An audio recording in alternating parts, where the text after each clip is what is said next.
So the most common questions we get are around boundary fences. So I'm going to explain the rationale of why the rules are what they are. So 20 years ago, the rules were different. The rules were whether you could use the neighbour's side of the boundary fence to climb up, in which case that had to be eliminated.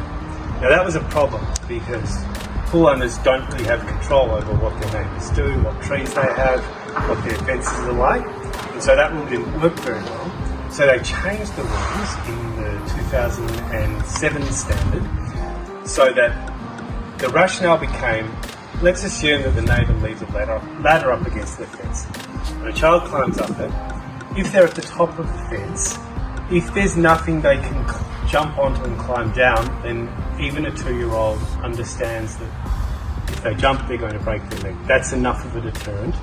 Children won't do that. So, what we're going to be looking at is the rules around the inside of the barrier, which are much better because you can, as a pool owner, you can control what's on your side of the fence.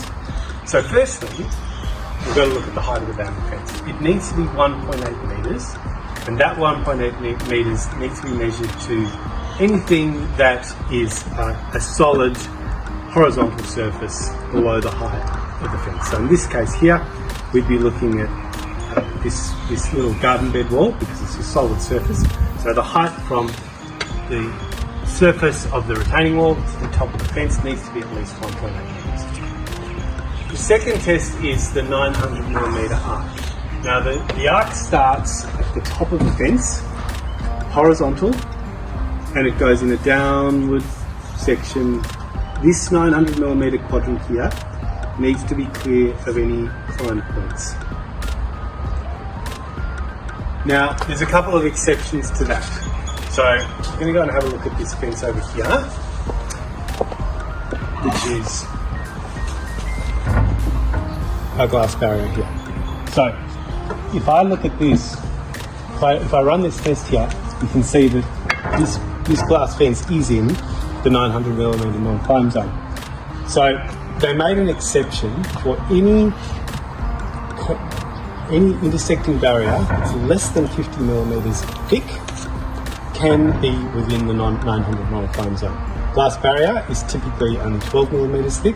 It's less than 50mm, therefore it's exempt from that 900mm non-climb arc. Second thing we need to look at is trees. So we're just going to go and have a look at the trees now. So again, looking at our 900mm arc, the tree is in the non-climb zone. However, because it's effectively vertical and we've wrapped mesh around it that cannot be used as finger holds, then it complies.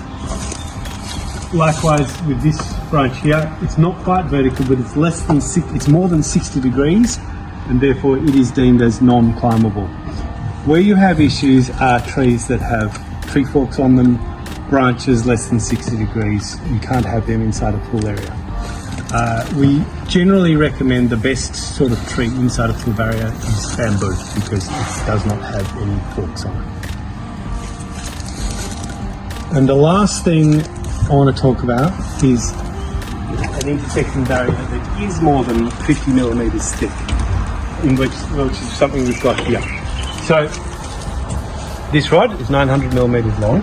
So the rule when you've got an intersecting barrier that's more than 50mm thick, such as a shed wall, such as a brick wall, anything like that, is it needs to remain at over 1.8 metres high for a distance of 900mm outside the pool fence. So you can see in this case, this barrier, it's more than 50mm thick, but because it comes out well past 900mm, we're allowed to have it, even though it contravenes the 900 non-climb zone quadrant.